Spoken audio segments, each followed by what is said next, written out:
Shalom saudara-saudara kasih dalam Tuhan, kita mau mulai ibadah siang hari ini. Kita sama-sama dapat untuk berkumpul kembali untuk mendengar firman, memuji dan menyembah Tuhan.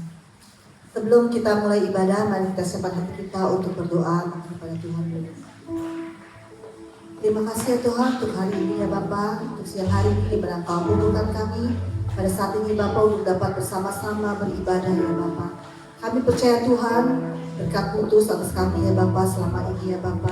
Bila Bapa saat ini Bapa kami satukan hati kami ya Bapa, siapkan hati kami untuk dapat memuji dan menyembah Engkau ya Bapa. Berikan kami ya Bapa untuk hati yang dapat mengerti ya Bapa akan kehendak-Mu firman-Mu ya Bapa. Siapkan kami ya Bapa sehingga kami dapat beribadah ya Bapa sungguh-sungguh fokus pada Engkau ya Bapa. Berkati sepanjang ibadah ya Bapa dari berkat awal sampai akhir ya Bapa. Terima kasih ya Tuhan, kami undang ya Bapak, hadirat-Mu turun di antara kami semua ya Bapak. Mengurapi-Mu juga turun atas kami ya Bapak. Terima kasih ya Tuhan untuk berkat-Mu ya Bapak. Terima kasih ya Tuhan untuk kasih kamu yang Kau berikan pada kami ya Bapak.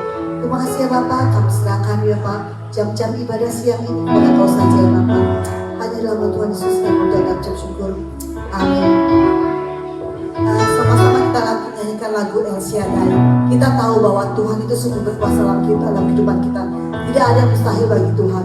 Segala sesuatu apapun yang terjadi dalam kehidupan Tuhan kita percaya bahwa Tuhan itu akan memberikan jalan keluar dan memberikan yang terbaik bagi hidup kita. Kita percaya Tuhan itu sungguh Tuhan yang Maha Kuasa. Amin.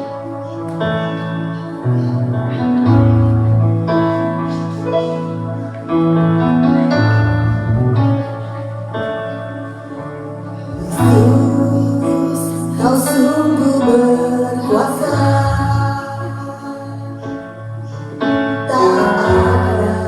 Yang mustahil bagimu. El Shaddai, Allah Maha Kuasa, Kau besar dan mulia. Aku sungguh percaya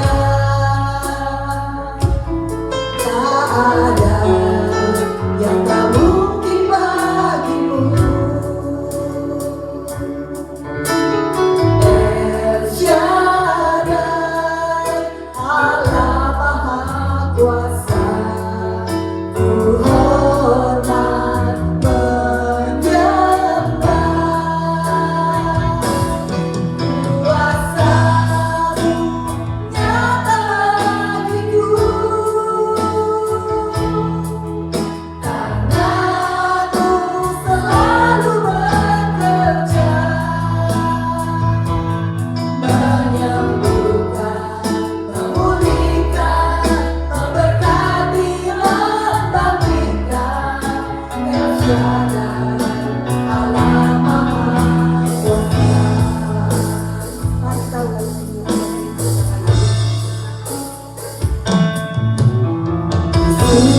Engkau lebih lagi. Terima kasih. Amin. Shalom semuanya. Suara saya habis. Masih semangat memuji menyembah Tuhan? Halo dong sama kanan kirinya. Halo, senang bisa sama-sama di rumah Tuhan memuji dan menyembah Tuhan. Mari angkat dari bangkunya, kita berdiri, kita mau memuji Tuhan. Nyanyikan pujian ini yang berjudul Serukan Namanya. Sama-sama kita mau naikkan pujian sama anak.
Dia terbesar dan mulia dengan semangat ya.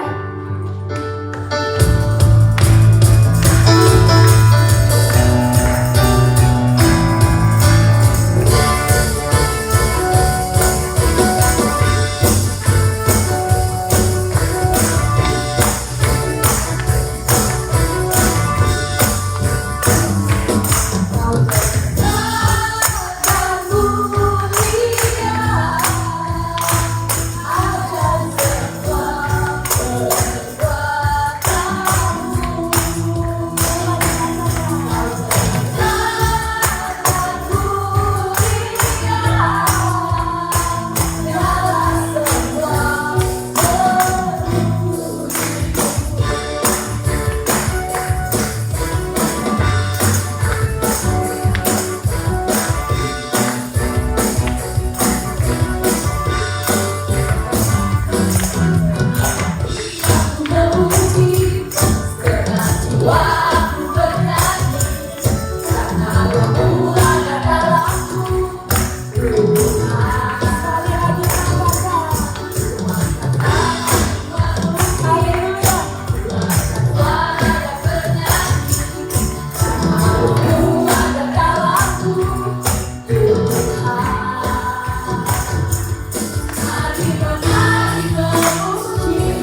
diam di hadirat-Mu ya Bapa, untuk mendengarkan suara-Mu ya Tuhan.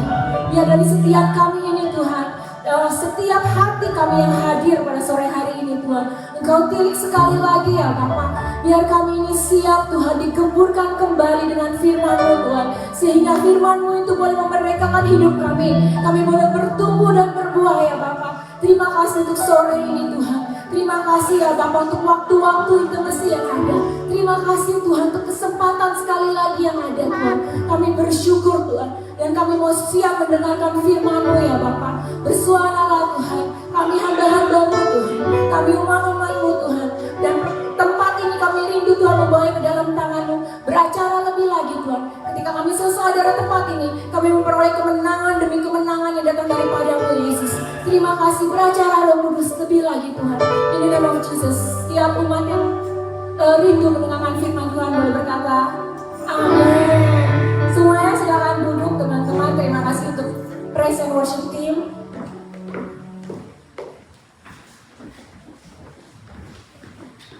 Maafkan suara saya agak seksi. Cuma ya dengerin suara sendiri gitu gimana? Saya kira hari ini saya nggak bisa menyelesaikan praise and worship. Hari Jumat sudah setengah hilang saudara.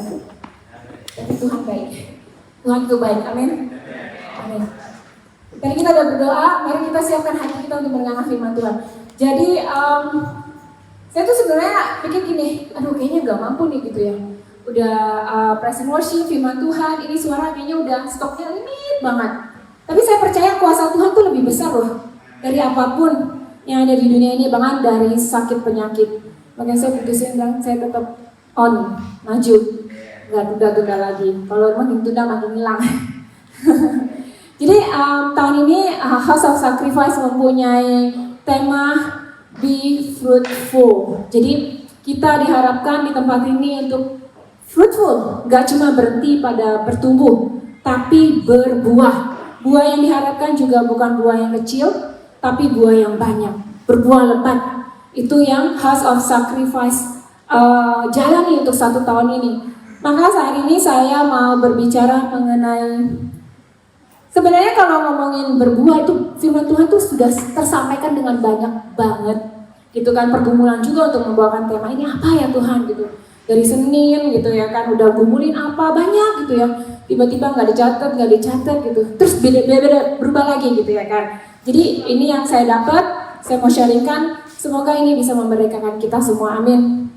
Kalau kita buka di Filipi 1 ayat 22 berkata seperti ini. Paulus berkata, tetapi jika aku harus hidup di dunia ini, itu berarti bagiku bekerja memberi buah. Rasul Paulus ngerti benar soal ini. Karena dia adalah seorang yang tadi nggak percaya Tuhan, diubahkan Tuhan, dipertemukan dengan Tuhan, encounter, dan mengalami suatu hidup yang berbuah banyak. Makanya namanya berdengung hari ini. Rasul Paulus, semua orang membawa namanya untuk dijadikan sebagai contoh seorang rasul yang sangat luar biasa. Kalau kita mundur di ayat sebelumnya, itu bisa dikatakan, jika mati adalah apa? Hidup adalah, dan mati adalah. Nah, kemudian ada ayat ini.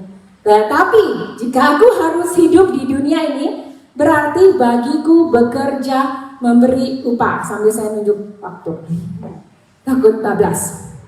Saudara, kita ngomongin banyak hal soal buah gitu kan. Kalau kita sudah menjalankan hidup kita, kita sudah menghasilkan buah-buah, itu berarti kita ngerti tujuan hidup kita itu apa. Karena kalau kita baca Alkitab dari ujung sampai ujung, dari Kejadian sampai Wahyu, pasti intinya adalah berbuah seperti Kristus, mengikuti karakter Kristus. Itu yang Tuhan mau.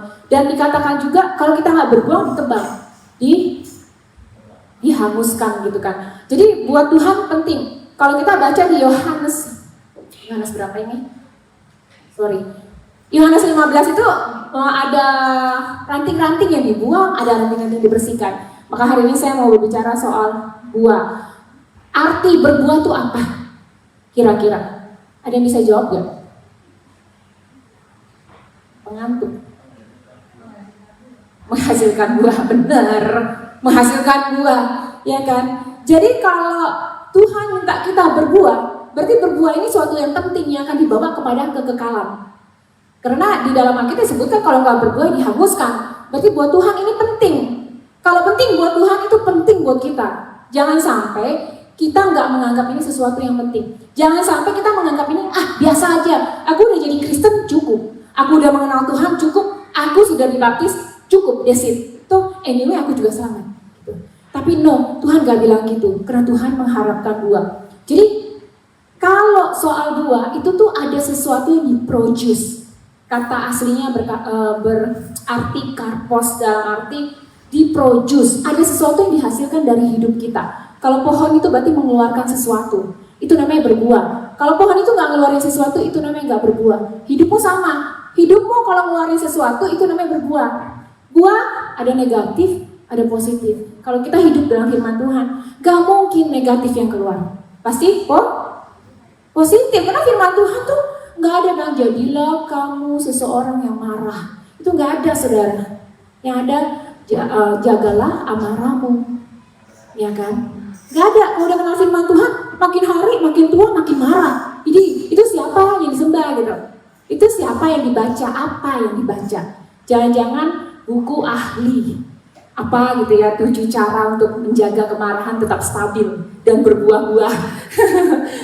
Mungkin itu buku yang dibaca gitu. Tapi kalau kita tenggelam di dalam firman Tuhan, pasti yang dari negatif jadi positif, yang positif tambah positif lagi, yang udah positif tambah positifnya banyak, positif gitu. Kalau ketemu orang yang begitu kan enak banget. Nah, saya mendapatkan ada 4 fakta mengapa kehidupan seorang Kristen mesti berbuah. 1, kalau engkau berbuah itu artinya tanda kehidupan. Ingat nggak Mazmur atau lagu ini? Berbahagialah apa? Kesukaannya yang merenungkan firman Tuhan, gitu ya kan? Nah, dikatakan berbuah lebat. Jadi kalau engkau berbuah itu artinya ada tanda kalau engkau nggak berbuah berarti artinya mati secara rohani dan jasmani juga pasti ikut mati. Karena biasanya rohani baik bertumbuh, kesegaran juga didapat dari jasmaninya. Betul apa betul? Sangat betul sekali. Gak heran kalau lihat orang never age, muda dari dulu sampai sekarang muda. Rahasianya apa? Berbuah hidupnya. Nah, kemudian saya tenang saudara, saya ada 5 lembar gitu. Jadi agak kupingnya agak cepet ya. Kedua, diartikan sebagai tanda pertumbuhan. Berarti engkau bertumbuh. Kalau engkau berbuah, itu artinya engkau bertumbuh. Engkau gak stagnan. Kekristenan itu bukan masalah engkau bisa berubah atau enggak, tapi masalahnya berbuah atau enggak. Kalau kita berbuah, itu tandanya kita bertumbuh. Efesus 4 ayat 15 berkata seperti ini. Tetapi dengan teguh berpegang pada kebenaran di dalam kasih, kita bertumbuh di dalam segala hal ke arah Dia, Kristus yang adalah kepala. Ketiga, ada namanya tanda kematangan rohani. Saudara, kalau engkau berbuah, engkau matang secara rohani, bukan baby lagi. Kalau baby itu maunya disuapin aja, kalau ngerengek dikit, dielus-elus sama maminya. Tapi kalau namanya matang, maturity, enggak. Lebih banyak memberikan buah. Maturity di dalam kekristenan itu artinya apa? Kita enggak selfish, kita enggak self-centered. Kalau lagi rame-rame, mikirnya bukan mikir diri sendiri, tapi mikirnya orang ramai. Itu dinamakan maturity. Yang bisa seperti itu cuma orang-orang yang mature. Kalau orang-orang enggak mature, dia akan memikirkan hidupnya sendiri. Amin atau amin? Amin. Ada tanda lagi apa? Tanda dari jenis pohon manakah kita? Apakah kita berbuah dari jenis pohon yang Tuhan udah disirami dengan firman Tuhan? Atau kita kebanyakan nonton soal trading gitu ya kan? Ini kan gak berbuah saudara. Yang trading belum ditonton. Atau sinetron, gak berbuah. Jenis apa itu kelihatan dari buah kita. Apakah kita kebanyakan baca novel? Maka yang keluar dari hidup kita adalah buah-buah kenovelan. Isinya apa? Isinya gabut aja, perasaan aja, baper aja. Novel itu dijual baper ya, bawa perasaan aja. Itu tanda-tanda 4 kalau kita berbuah.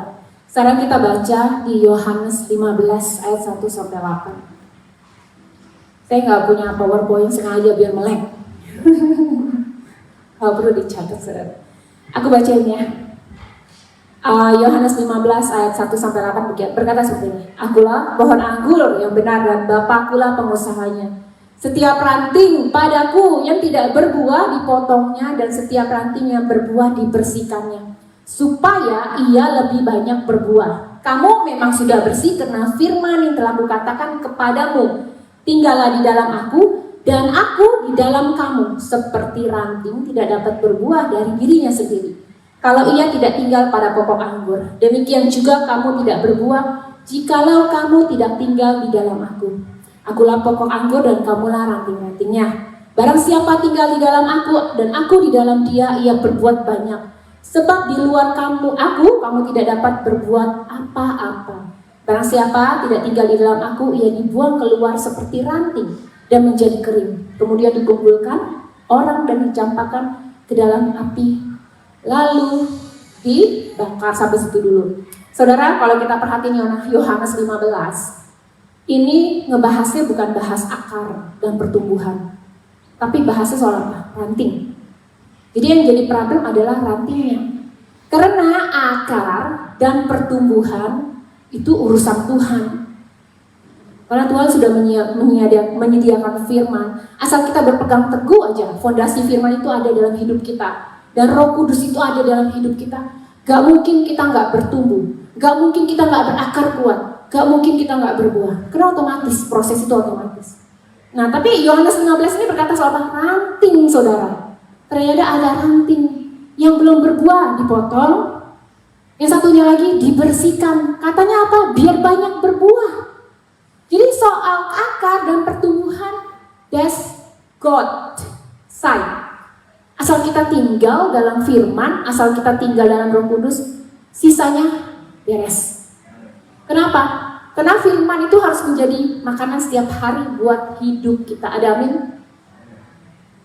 Saya selalu merenungkan Hebrew 4 ayat 12 itu, Ibrani 4 ayat 12. Firman Tuhan itu berkata seperti ini. Firman itu seperti pedang bermata. Bahasa Inggrisnya bagus loh. Dia bilang gini, cutting between soul and spirit.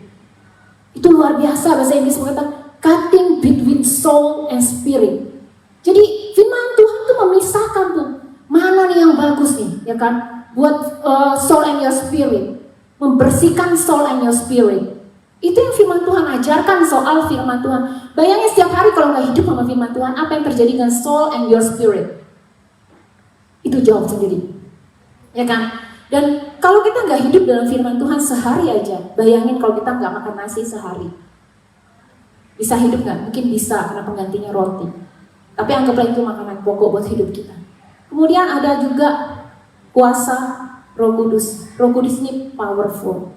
Siapa yang hari-hari ini sudah berjalan bersama Roh Kudus? Gak usah diangkat tangan deh, jawab dalam hati. Kalau belum, minta. It's powerful. Dikatakan firman Tuhan berkata Roh Kudus itu Yohanes 16 ayat 13 dia jelas.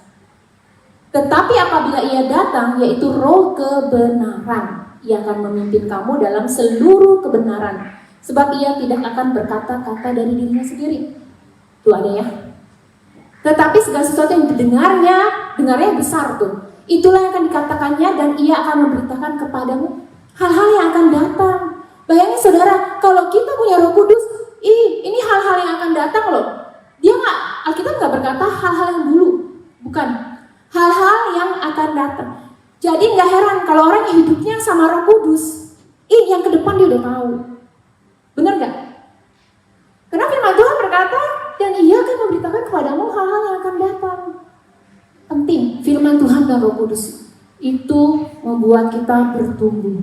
Ingat, Roh Kudus membuatmu mengerti hal-hal yang akan datang. Baca Alkitab dengan Roh Kudus, gampang, cepet banget, Besti, cepet banget Besti. Bahasa baru Besti. Ya kan? Jadi ingat dua hal itu. Nah, punyailah dua ini, punyailah gaya hidup terus baca firman Tuhan dan pimpinan Roh Kudus. Pengertian firman Tuhan itu akan bertambah. Makin hari kita makin mahir di dalam hidup dipimpin Roh. Makanya gak heran kalau kita baca Yohanes 4 mengenai Zakheus dan perempuan Samaria ya. Itu bayangin ya saudara, ada orang yang gak tahu siapa itu Tuhan, yang gak kenal siapa itu Tuhan. Tiba-tiba ketika ia mengerti, uang itu jadi fana saudara. Ya kan? Uang itu jadi gak berarti buat hidupnya. Kenapa? Karena dia berbuah, mengerti firman, dan hidup dipimpin Roh Kudus. Nah, dua hal ini, itu yang membuat orang akhirnya berbalik. Udah belum? Kita udah berapa tahun sih jadi Kristen? Ya saya berapa ya? Udah mau 40, aduh. Ya kan? Baru 40. Katanya second sweet 17, 40 itu. Ih. Aduh ya, happy dah, mukanya serius banget. Dan kok saya udah berusaha lucu loh. Gak lucu ya. Iya, kemudian terus kalau kita baca lagi Yohanes 15 ayat 2, itu berkata, setiap ranting padaku yang tidak berbuah dipotongnya, dan setiap ranting yang berbuah dibersihkannya supaya ia lebih banyak berbuah. Ini firman yang sering banget kita dengar. Sampai saya bingung loh saudara, saya baca ini ya, saya bingung apa yang mau dibahas ya Tuhan gitu kan. Terus kemudian Roh Kudus ngelit aku ke soal pruning. Jadi kalau kita baca, itu ada kata-kata dipotongnya. Benar ya? Dipotongnya. Dan dibersihkannya. Jadi yang gak berbuah kata Tuhan dipotong. Bukan dipotong langsung habis gitu, dipotong dikit-dikit. Apa sih yang bikin gak berbuah gitu. Dan ranting yang berbuah dibersihkannya supaya lebih banyak berbuah. Jadi dipotong itu tuh biar apa? Biar nyerap makanannya maksimal. Makanya pohonnya gemuk-gemuk. Mesti dikikis dikit-dikit. Dibersihkannya. Jadi yang nempel-nempel, yang kotor-kotor, yang gak berbuah itu biar gak narik nutrisi yang ada. Saya find out soal pruning. Tuhan bukain saya soal pruning. Ada yang ngerti pruning gak? Ngerti ya? Yang tukang pohon ngerti pruning lah ini. Saya kemarin renungin ini, saya ini sebenarnya lagi merenungkan firman Tuhan, apa merenungkan kultural apa gitu, pohon-pohonan gitu ya. Tapi menarik saudara. Menarik. Jadi pruning dikatakan sebagai sesuatu yang remove branches from the tree. Remove the branches from the tree. Jadi the goal of pruning itu apa? Remove unwanted branches. Kemudian dikatakan apa? Improve the tree structure. Dan luar biasanya direct, new, healthy growth. Itu yang Tuhan mau dalam hidup kita. Amin. Luar biasa, ternyata ketika Tuhan membersihkan, memotong, tujuannya luar biasa. Dia nggak mau yang jelek-jelek ada dalam hidup kita. Dia mau kita healthy. Dan dikatakan apa? Soal pruning. Long term, hasilnya long term. Hasil pruning itu long term. Kalau kita tahan dipotong, sama dibersihkan Tuhan, long term hidupmu loh. Bertumbuh sama berbuahnya long term. Bukan cuman besok aku berbuah terus besok aku mati. Enggak. Nah, soal pruning, saya mau tanya ada yang tahan nggak di sini? Hang in there. Ada yang tahan nggak? Atau dikit-dikit sakit, aku ngadu ke gembala aku. Mumpung gembala lagi off nih, kayaknya lagi nggak ada kerjaannya gitu. Ya kan? Udah aku mau melipir dikit ke cici satu ini gitu ya. Lama-lama satu gereja tahu. Ya kan? Apakah kita tetap hang in there, rest di dalam Tuhan? Kenapa? Karena dipotong dan dibersihkan itu untuk kebaikan kita sebagai orang Kristen. Karena ingat-ingat, aku lagi proses apa ya Tuhan? Ingat. Nah, benefit from pruning tadi udah saya bilang ya. Kedua adalah pruning itu juga berkata soal investment in long term health of your plants and overall look safety of your property. Dan arti kita gini, kalau kita bertahan, kalau kita keluar sebagai pemenang di dalam pruning, itu kita juga mempunyai long term benefit dan kemudian kita nggak merusak properti. Dan arti sekitar kita jadi nggak merusak sekitar kita. Gawat saudara, kalau hidup kita nggak berbuah. Boro-boro memberi manfaat buat orang lain. Boro-boro orang lain bisa lihat Kristus di hidup kita. Ketemu kita lihatnya, ih apaan sih dia masalah gitu kan. Ih apaan sih dia bergosip gitu. Itu kalau kita nggak berbuat. Tapi kalau kita berbuat, ih orang demen niatnya. Orang demen deket-deket dengan kita. Orang demen bercinta dengan kita. Nah, ini pruning membuat kita nggak merusak sekitar kita. Membuat kita tetap stable as a Christian. Dan kemudian saya menemukan sesuatu yang luar biasa. How to know you are in pruning season. Ada yang jawab nggak? Ada yang bisa jawab nggak? Ngantuk nih kayaknya, Bu, kayaknya perlu kopi nih. Ada yang ngerti nggak? Pruning season, bisa tahu kita lagi di pruning season nih. Lagi dipotong, dibersihkan, dicuci, dikucek gitu kan, direndam pakai sampo. Ada yang tahu nggak pruning season? Best to know you are in this season or lagi season berbuah. Ada yang tahu nggak? Kalau nggak ada yang tahu, saya kasih tahu. Best way to know if you are pruned is determine where you hurt. Lagi sakit di mana? Disitulah Tuhan sedang mempruning. Di mana? Di dompet. Dikit-dikit duitnya diambil diminta sama Tuhan, ih sakit banget. Sakitnya sampai dalam gitu. Di mana? Kesabaran. Makin gak sabar. Beware. Kenapa? Karena Tuhan lagi pruning ternyata. Pruning saya dan kamu. Ya kan? Di mana nih partikular area yang kamu lagi sakit? Coba dipikir-pikir gitu kan. Oh iya Tuhan, lagi merenung, oh kok sakit di sebelah sini. Kalau ingat-ingat, oh aku di sini.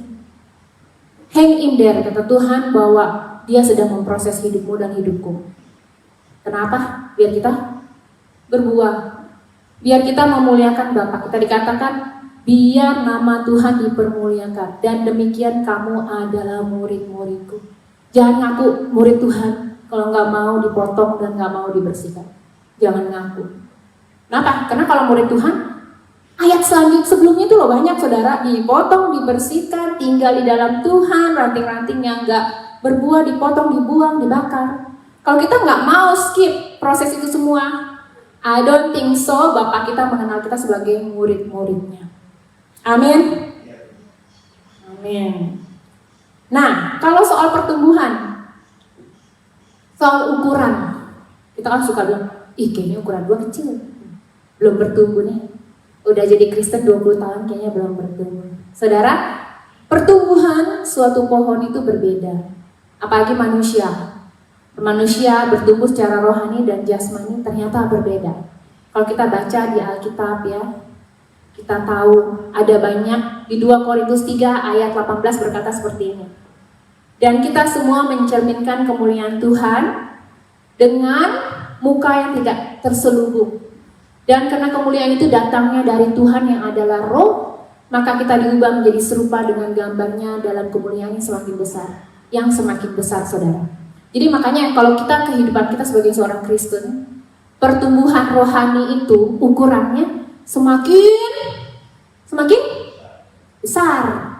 Kalau secara jasmani semakin ciut, semakin kendor, semakin bungkuk. Tapi kalau secara rohani harus semakin apa? Semakin besar, semakin kokoh, semakin kuat. Sampai masa tua kata Tuhan, kita tetap akan berbuah lebat di pelatarannya. Itu yang Mazmur kalau saya nggak salah katakan. Makanya gak heran, saudara, perhatikan orang-orang samping saudara. Saya tuh suka perhatiin yang tua banget di samping saya gitu ya. I don't know why, I can feel it. Ada yang enggak, maksudnya yang Doni kok berarti lu suka perhatiin gue ya gitu. Enggak, yang istilahnya nenek saya lah gitu ya kan. Kenapa? Karena something yang curious buat hidup saya, karena saya mau belajar dari mereka gitu. Ada beberapa orang, kalau saya duduk di sampingnya, baru duduk aja saudara, seneng aja gitu ngeliat, senyumnya seneng gitu ya kan. Apalagi kalau udah berbicara, makin nempel. Ada yang udah tua, dari jauh aja udah males. Jadi pilihan itu di tangan kita, mau tua, di dijauhin apa mau tua, duduk sebelahnya aja udah enak. Kenapa? Karena ada wisdom, ada firman Tuhan yang dibagiin, ada kehidupan yang memerdekakan, itu bisa menguatkan kita. Saya banyak ketemu orang-orang kayak gini. Ini kalau saya lihat mereka ya, saya udah pasti nyamperin. Halo tante, apa kabar? Gitu ya kan. Rasanya pengen, tante doain saya dong gitu. Rasanya pengen seperti itu, kenapa? I don't know why. Mukanya aja udah narikin saya gitu loh. Dan saya tahu ketika saya ketemu dia, pasti sesuatu yang bisa saya dapat dari hidupnya gitu. Dikatakan Tuhan harusnya semakin tua, semakin berbuah. Bukan semakin apa? Negatif. Ada orang dikit-dikit negatif, udah makin tua, kata orang yang emosinya makin parah. Ya, tapi firman Tuhan gak berkata seperti itu ternyata. Firman Tuhan berkata kalau kita tetap tinggal, diam, bertumbuh, semakin tua semakin jadi. Semakin tua semakin memberi buah. Semakin tua semakin kemuliaannya semakin besar. Jadi ukuran hidup kita, ingat, pertumbuhan jasmani kita mungkin merosot. 40 ini BTW udah merosot loh. Belum setahun lagi. Tapi kalau udah naik tangga udah mas-masan. Belum ya. Jadi gini, pertumbuhan jasmani itu pasti merosot. Kamu mau tarik pakai lem gitu ya kan? Mau dipasang apa? Susuk di belakang, bukan susuk apa?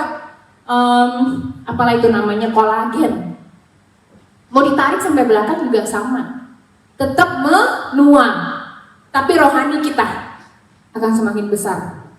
Raksasa rohani. Amin? Amin. Jadi Rasul Medan, mungkin kau masih muda, tapi cari Tuhan dengan sungguh. Kenapa? Bisa jadi engkau muda, tapi engkau merubah satu kota. Amin. Banyaknya orang Indonesia ya, muda-muda merubah satu kota, ini luar biasa loh. Merubah satu negara, ya. Ngeri, keren banget. Nah itu, kalau kita bertumbuh di ladang Tuhan, kuat di rumah Tuhan gitu. Cinta akan rumah Tuhan harusnya menghanguskan kita. Dikatakan bahasa Inggrisnya, passion for the house will consume me. Akan membakar saya, dalam arti saya makin hari makin berapi-api. Harusnya seperti itu. Dan kemudian waktu pertumbuhan itu berbeda-beda. Kalau kita ingat perempuan Samaria di Yohanes 4, ini terima Tuhan, langsung bersaksi saudara. Bersaksi menggerakkan seisi kota Samaria datang kepada Yesus dan percaya. Secara jasmani nggak mungkin, tapi secara rohani powerful. Baca lagi. Kalau engkau berbuah melekat pada pokok anggur itu, nggak mungkin. Saya ada berkata sama satu anak muda, saya bilang gini, kalau saya perhatiin hidupmu, baca Alkitab sering gitu ya kan, merenungkan firman Tuhan, berbicara firman Tuhan sering. Kalau sampai kelakuanmu nggak berubah, itu salah siapa? Kayak salah Alkitab udah nggak mungkin. Udah pasti salah kita yang nyerapnya. Ini yang diserap apa coba? Ini kalau baca tuh mungkin gitu. Gak didoakan. Gak mungkin, kenapa? Karena terbukti. Baca firman, merenungkan firman, berdoa. Pasti ada buah, pasti ada hasil. Pasti ada sesuatu yang ketika kita dapati gak benar di dalam hidup kita, pasti Tuhan koreksi. Roh Kudus pasti berbicara. Ada amin? Sedikit lagi. Semangat apa enggak ini?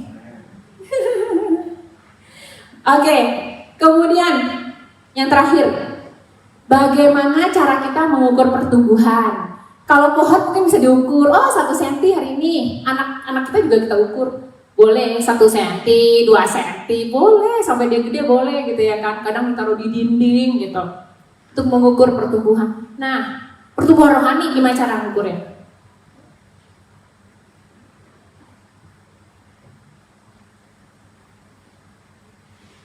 Hah?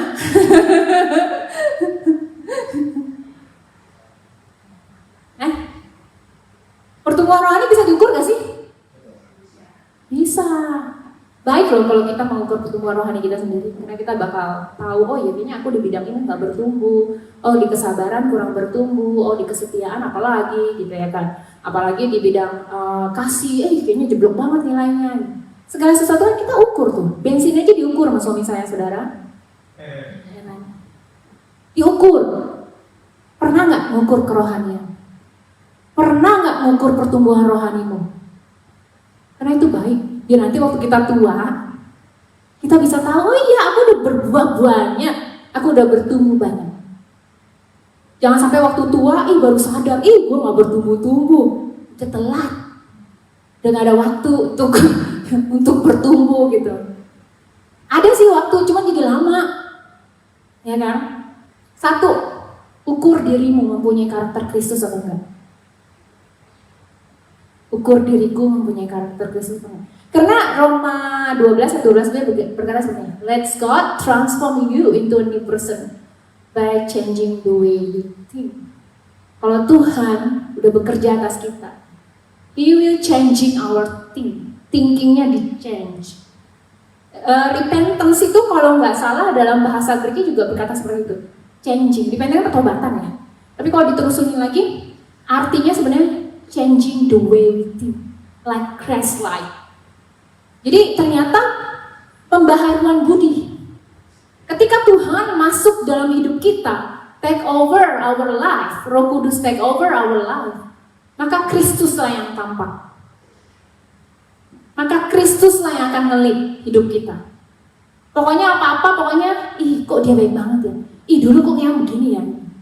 Pastor Yuki tuh sering begini, Iwan itu ya dulu, beda loh sama sekarang. Dia kan saksi hidupnya Pastor Iwan. Bentar lagi dia merayakan 30 tahun ya katanya ya. Of friendship. Berbeda loh. Berapa tahun kenal Tuhan? 5 tahun bos. I can use different person gitu. Cynthia juga. I mean like this is a baby, maksudnya our babies gitu ya kan. Baru kenal Tuhan gitu, we so excited about their life gitu, dan kita melihat, oh ya ada pertumbuhan ya, puji Tuhan gitu. Tapi don't stop at this season gitu. You have to grow more. Karena banyak orang dipakai untuk merubah bangsa. Nah, ingat ketika Tuhan take over our life, the way you think, the attitude, itu semuanya akan berubah. Kalau kita nggak berubah, Roma 12 dan 2b ini nggak ada di hidup kita. Loh, teman saya berkata gini, saya lihat dia beda loh di gereja sama di rumah. Di gereja mah kayak apa namanya kalau orang Katolik itu bilang santo, ya itu dia. Kayak santo. Kalau di rumah ya kan? Kalau di gereja kayak santo, kalau di kantor kayak singa. Ya kan? Kalau di gereja kayak santo, kalau di tempat kerja kayak jangan saudara, kena apa? Harusnya ketika Tuhan transform, yang mau di gereja, mau di kamar mandi, ya kan, mau di wherever we go, sama. Tetap penuh dengan kasih, tetap penuh dengan kesabaran, sama loh. Gak jadi orang yang beda-beda. Jadi orang beda-beda tuh menurut aku capek ya. Bentar harus switch, lupa di switch ketahuan deh gitu ya kan. Hati-hati. Let's God transform the way we think. Karena itu yang memerdekakan hidup kita, dan itu ciri pertumbuhan pertama. Mengukurnya gimana? Tulis aja di buku, di kertas gitu. 1, udah belum ya? Jadi penggaya sama Kristus. Tuh. Kedua, coba bandingkan hidup kita dengan orang lain yang sungguh-sungguh indah di hadapan Tuhan. Filipi 3:17 berkata seperti ini, Paulus, ikutlah teladanku dan perhatikanlah mereka yang hidup sama seperti kami yang menjadi teladanmu. Di tempat ini banyak orang yang menjadi teladan Kristus. Perhatikan mereka hidup. Udah sama belum kamu sama mereka? Udah kira-kira udah melipir belum? Udah kayaknya kembaran, maksudnya kayaknya udah sama nih dikit-dikit gitu. Saudara, to be honest ya, nggak ada orang yang berbuah, menghasilkan buah banyak-banyak itu dalam sehari proses atau 3 tahun proses itu nggak ada. Jadi don't don't think yourself itu udahlah aku udah nggak berbuah, udahlah ya bye gitu. Don't think like that gitu. Berikan waktu hidupmu untuk terus belajar dalam firman, bertumbuh, berbuah. Pasti suatu hari kita akan melihat buah-buah hidup di dalam hidup teman-teman dan kita semua. Bandingkan, ya kan? Dan kemudian yang ketiga, bandingkan hidup kita nih yang sekarang sama yang dulu. Dulu kayaknya kurang sabar. Sekarang udah sabar. Berarti udah berbuah, udah bertumbuh.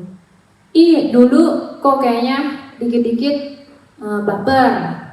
Sekarang udah nggak baper. Ya. Kalau udah nggak diajak, bodo amat gitu ya kan. Udah nggak baper, asik. Udah bertumbuh, udah berbuah. Kasih jempol di harinya. Ya kan? Apalagi dulu pelit. Sekarang udah berbagi. Benar ya saudara? Kita mah kalau soal ngomongin pelit itu udah bawaan lahir. Buktiin aja tuh siapa namanya anak kecil. Minta aja, pasti pelit. Nggak mau, apalagi minta es krimnya pasti nggak mau gitu ya. Udah bawaan dari kecil. Gitu. Tapi harus berubah. Bandingkan dengan 5 tahun yang lalu. Udah belum? Udah memberi belum? Udah generous belum? Kemudian lihat tanda-tanda buah Roh Kudus dalam hidup kita. Udah penuh sukacita belum? Dikit-dikit apa? Rasanya khawatir. Ada sepeda ketabrak di depan, yang khawatir kita orang yang ketabrak. Pernah gitu? Pernah ya? Yang khawatir kita, jangan-jangan kucing gua ketabrak juga gitu. Jangan-jangan ini gua ketabrak juga gitu. Pernah nggak begitu? Atau nambahin kekhawatiran aja tiap hari. Kalau masih gitu, belum berbuah saudara, harus minta Roh Kudus tolong aku. Tuhan tolong aku belum berbuah di sini nih. Tolong Tuhan gitu ya kan. Udah bertumbuh belum? Udah berjalan dalam kasih belum? Bandingkan, cek dengan buah roh. Buah roh ada di mana? Di Galatia. Galatia berapa? 5 ayat berapa? Gitu dong. Satu lagi, selesai. Nah, satu lagi tolong ikutin.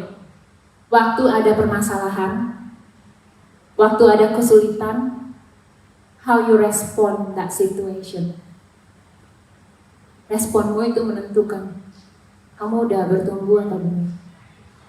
Responmu itu menentukan kamu udah kuat belum di dalam akar firman Tuhan, berakar belum di dalam firman Tuhan. Silakan pemain musik saya undang untuk maju dan singer. Saudara, pertumbuhan itu pasti diikuti dengan buah. Ada akar yang kuat, ada komitmen menanamkan diri di dalam rumah Tuhan untuk kita berbuah, bertumbuh. Selanjutnya, buah itu otomatis berbuah. Kalau engkau, saya bertumbuh di dalam firman, buahnya pasti ada. Untuk ngecek tadi cek, apalagi orang yang bekerja di dunia sekuler ya, itu lumayan ya. Hari demi hari gitu ya kan, Tuhan aku mau berbuah di dalam kesabaran. Tiba-tiba datang ke kantor makin gak sabar. Saudara saya cuma bilang hang in there. Tuhan lagi pruning, Tuhan lagi potong. Kenapa ini keyboardnya?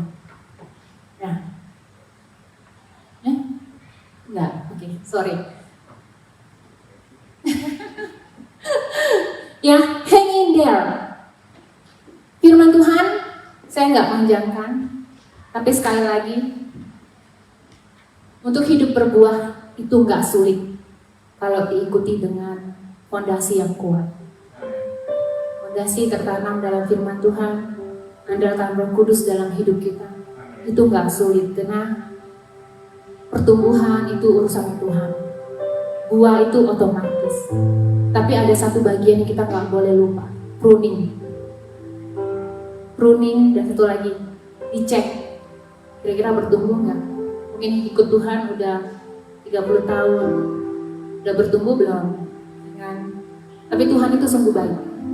Kalau kita nggak bertumbuh, nggak langsung di-cut, buang, dibakar, enggak. Tuhan kasih waktu, didatengin lagi, masih bertumbuh, dibersihin lagi. Terus diusahakan sama Bapak kita, yaitu pengusaha. Saudara, kehidupan kekristenan itu semakin hari harus semakin berbuah. Semakin tua harus bisa memberikan buah. Kenapa? Karena kita akan punya anak, cucu, mantu, cicit. Kita mau mereka juga boleh merasakan kasih Tuhan. merasakan kebaikan Tuhan. Kita mau mereka juga selamat, saudara. Kita mau ketika kita bertemu di rumah Bapa, kita bisa lihat ya, cucuku gak ada satupun yang ketinggalan. Dari mana? Dari buah hidup kita. Kalau mereka gak bisa ngecap buah ini, bisa jadi we lost the generation who love Jesus. Itu aja yang saya mau sampaikan hari ini. Ingat, usahakan dirimu dan minta Tuhan untuk terus menolong kita melewati setiap pruning yang ada, setiap proses yang ada. Dan jangan lupa berdoa, Tuhan bersihkan aku terus biar aku berbuah lebat dan mempermuliakan nama. Mari kita sama-sama naikkan lagu Ujilah Aku. Kita mau berkata kepada Tuhan, ujilah aku Tuhan, apakah aku nih udah benar-benar mengasihi Kau. Kalau orang udah mengasihi Tuhan, pasti dia mau berbuah, pasti dia mau ikuti proses. Nah, sama-sama naikkan pujian ini.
Kau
firman Tuhan ini saudara, saya percaya banyak dari kita lagi masuk proses pertumbuhan, bahkan lagi masuk proses pembuahan, di mana Tuhan mau nama Bapa dipermuliakan. Dan Tuhan bilang kalau kita sudah berbuah, itu artinya kita adalah murid-murid Kristus. Mungkin kita sudah lama di-pruning sama Tuhan, rasanya sakit, rasanya menyedihkan, tapi Tuhan sore hari cuma bilang, hang in there, karena aku lagi memproses hidupmu.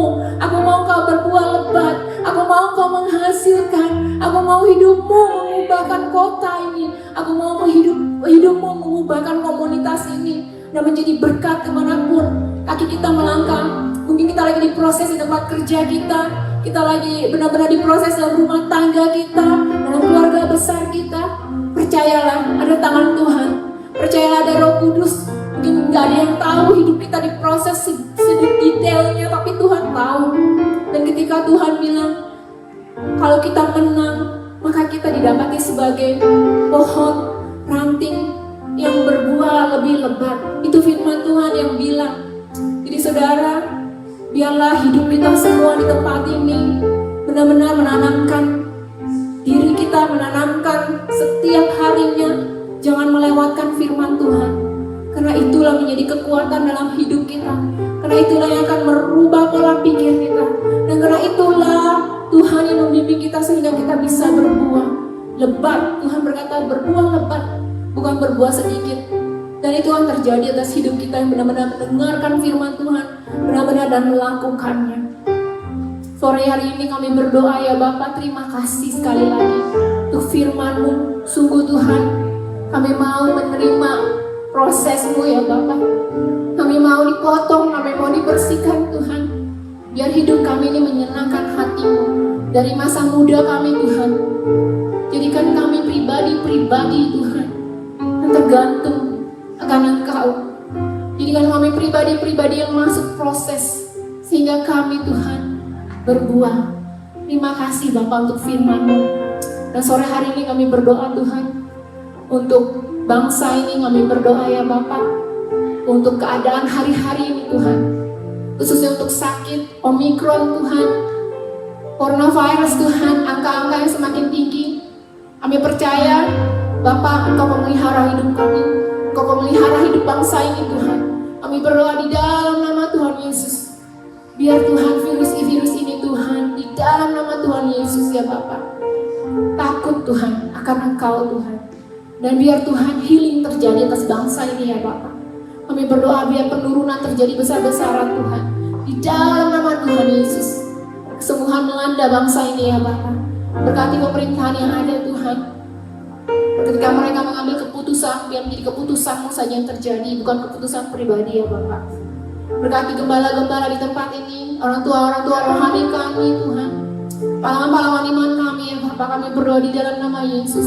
Ketika kaki mereka melangkah ya Bapa, Kau kuatkan Tuhan. Ketika mulut mereka harus memberitakan firman-Mu Tuhan, kami berdoa dalam nama Yesus. Urapan Allah yang baru mengalir Tuhan, sehingga banyak jiwa-jiwa dimenangkan, banyak jiwa-jiwa diselamatkan, banyak jiwa-jiwa yang mengenal Engkau, dan bahkan pergumulan hidup mereka masing-masing ya Bapa. Kami percaya Tuhan, Kau Allah pemelihara hidup mereka Tuhan, dari hari ini sampai masa tua mereka. Kami percaya Tuhan mereka menjadi berkat ya Bapa. Kami berdoa khusus untuk retret tahun ini Tuhan. Kami membawanya Tuhan ke dalam tangan-Mu saja. Di dalam situasi yang seperti ini, mungkin secara manusia kami takut, tapi kami percaya jika segala sesuatu yang datang daripada-Mu, tak ada satupun rencana manusia yang dapat menghalangi Tuhan. Tidak ada satupun Tuhan rencana-rencana yang tidak baik itu menghalanginya Bapa. Kami berdoa kesepakatan terjadi atas seluruh panitia Tuhan.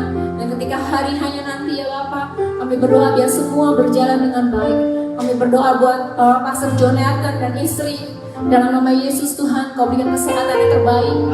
Biar dia juga boleh datang Tuhan dengan baik ke tempat ini dan memberikan Tuhan firman-firman yang sesuai dengan kehendak-Mu, apa yang menjadi jatah umat-umat-Mu saja ya Bapa. Dan bahkan Tuhan kami berdoa untuk setiap departemen yang ada, kids program, konsumsi ya Bapa, acara dan yang lain yang mungkin Tuhan anak-anak-Mu Tuhan bekerja di belakang layar. Kami berdoa Kau gantikan segala jerih payah mereka ya Bapa. Berkat-berkat Allah boleh turun atas hidup mereka ya Bapa. Kami percaya Tuhan, apa yang kami lihat secara manusia Tuhan, kami percaya Engkau Allah yang akan menggantikannya Tuhan. Dan yang kami lihat Tuhan tidak baik, kami percaya juga Engkau yang akan menutupi segala sesuatu yang menjadi kebaikan ya Bapak.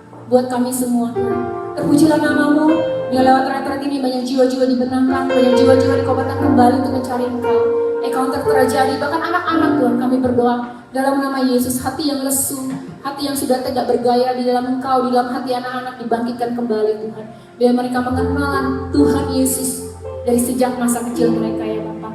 Terima kasih, in the name of Jesus kami berdoa dan mengucap syukur. Haleluya, amin. Silakan duduk saudara. Saya serahkan pada Pastor Iwan.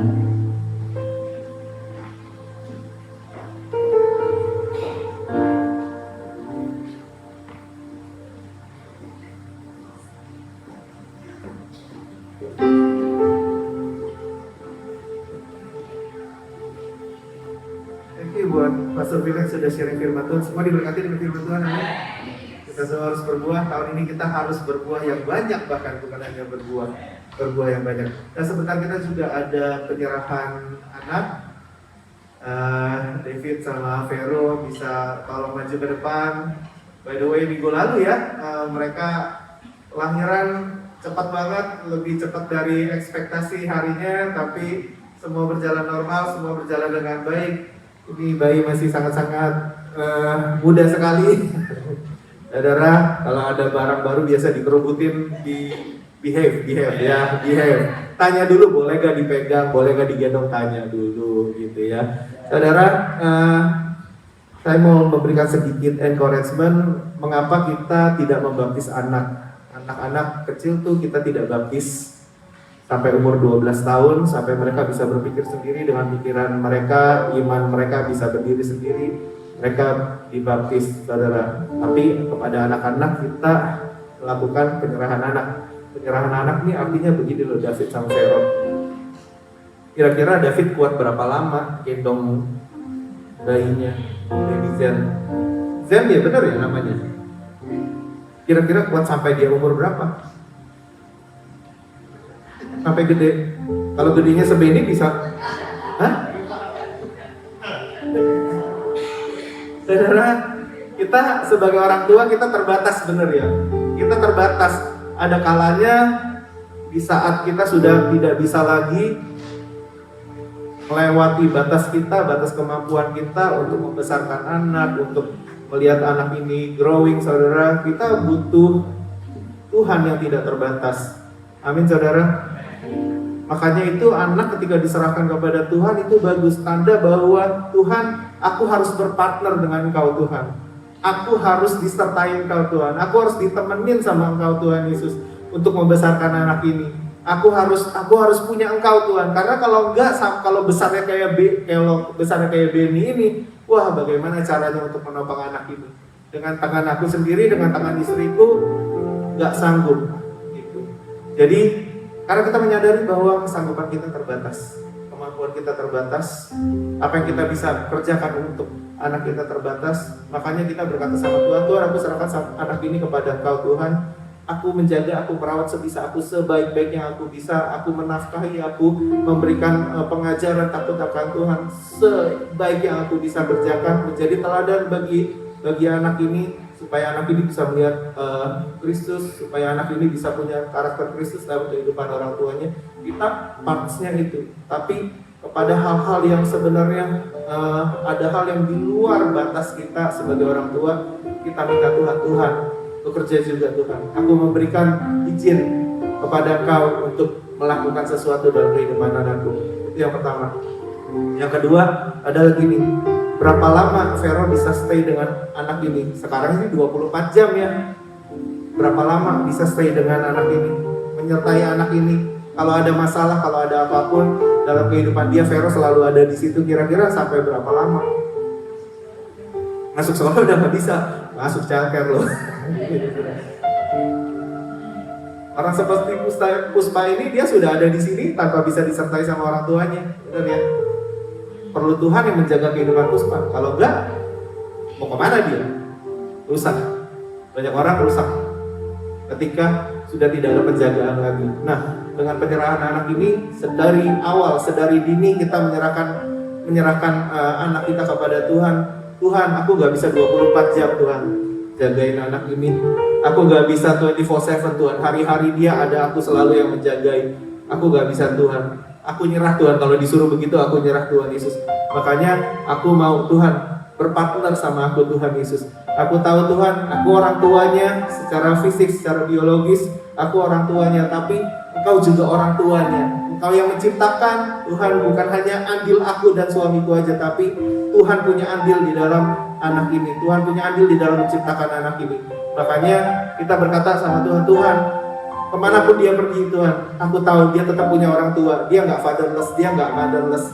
Dia punya orang tua yang bahkan kalau aku berdoa dari tempat yang jauh, aku percaya dia sedang disertai oleh Bapa di surga. Dia sedang disertai oleh Tuhan Yesus Kristus. Nah, kita tahu bahwa sampai tua pun kita perlu penyertaan Tuhan. Yesaya bilang begini.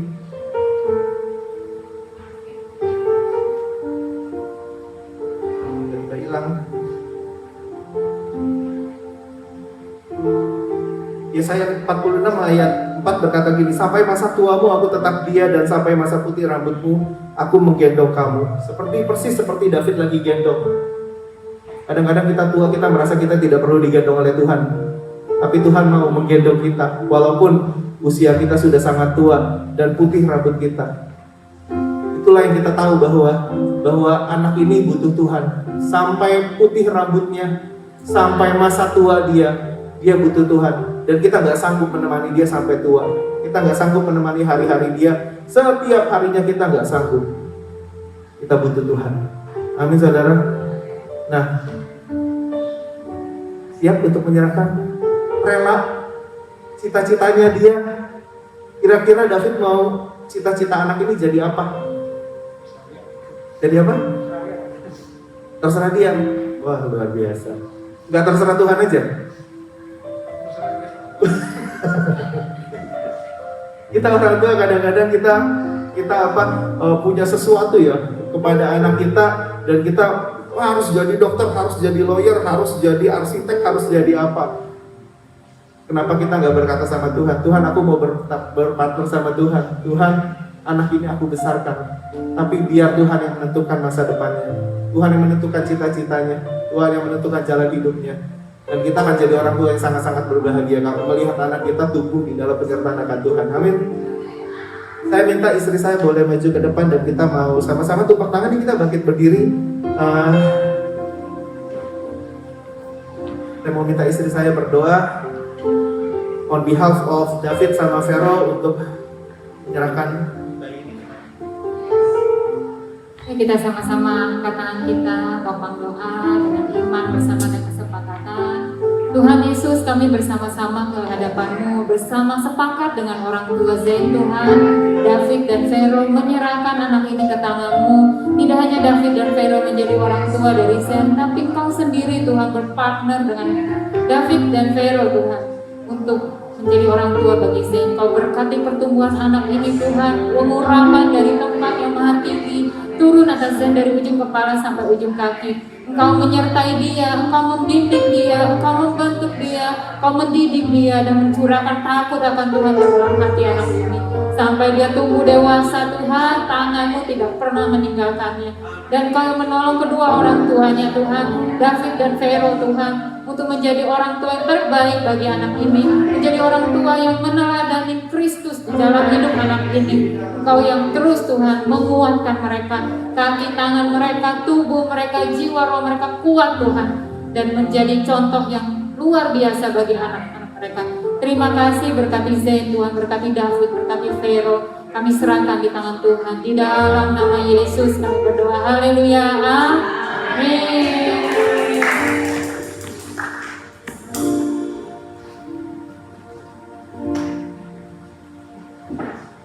Thank you David sama Vero.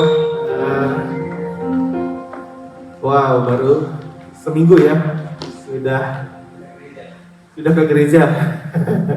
Kayaknya dulu saya juga begitu sih. Sebentar kita mau memberikan yang terbaik bagi Tuhan. Ada petugasnya apa tidak? Apa saya aja? Saudara, ya sama-sama kita mau berdoa. Bapa di surga, kami mengucap syukur Tuhan buat ibadah hari ini Tuhan. Sebentar Tuhan kami mau membawa persembahan kami Tuhan. Kami mau membawa perpuluhan kami, kami mau membawa janji iman kami. Kami membawa Tuhan Yesus dari hati yang tulus, hati yang ingin Tuhan Yesus memberi bagi pekerjaan Tuhan di tempat ini Bapak. Terpuji nama-Mu di dalam nama Yesus Kristus. Kami berdoa mengucap syukur, amin. Jadi berkat. Jadi berkat. Jadi berkat. Kita semua harus jadi berkat. Jadi berkat. Jadi berkat. Kita semua harus jadi berkat. Sama-sama kita bangkit berdiri, kita mau selesai. Jadi berkat. Jadi berkat. Kita semua harus jadi berkat. Jadi terang. Jadi terang. Kita semua harus jadi terang. Amin. Bapa di surga, kami mengucap syukur Tuhan buat hari ini ibadah yang Kau berkati dari pagi, siang, sore Tuhan Yesus. Bahkan nanti ada House of Grace juga Tuhan. Tuhan, terima kasih Tuhan buat penyertaan-Mu. Terima kasih buat pengurapan-Mu Tuhan. Kami mau terus maju, kami mau terus bertumbuh, kami mau terus berakar di dalam firman-Mu, kami mau terus berbuah Tuhan. Tahun ini Tuhan, jangan sampai Tuhan kami tidak berbuah Tuhan. Awasi Tuhan kehidupan kami Tuhan, sertai kehidupan kami Tuhan. Supaya sepanjang tahun ini Tuhan kami memproduksi buah bagi Engkau Bapa. Mempermuliakan Bapa di surga dengan buah-buah yang kami hasilkan. Terpuji nama-Mu Tuhan Yesus. Berdoa Tuhan sekarang Bapa, Kau memberkati keluarga demi keluarga dengan damai sejahtera daripada Allah Bapa, cinta kasih daripada Tuhan Yesus Kristus, serta persekutuan yang indah bersama dengan Roh Kudus boleh menyertai kehidupan keluarga demi keluarga, anak muda demi anak muda, semua yang ada di tempat ini. Diberkati pekerjaanmu, diberkati usahamu, diberkati buah tanganmu, diberkati semua yang kau kerjakan, diberkati sekolahmu, diberkati masa depanmu, biar semuanya diberkati di dalam nama Tuhan Yesus Kristus. Kita semua yang percaya boleh sama-sama katakan amin, amin, amin. Tuhan Yesus memberkati kita semua. Selamat berfellowship dengan baby.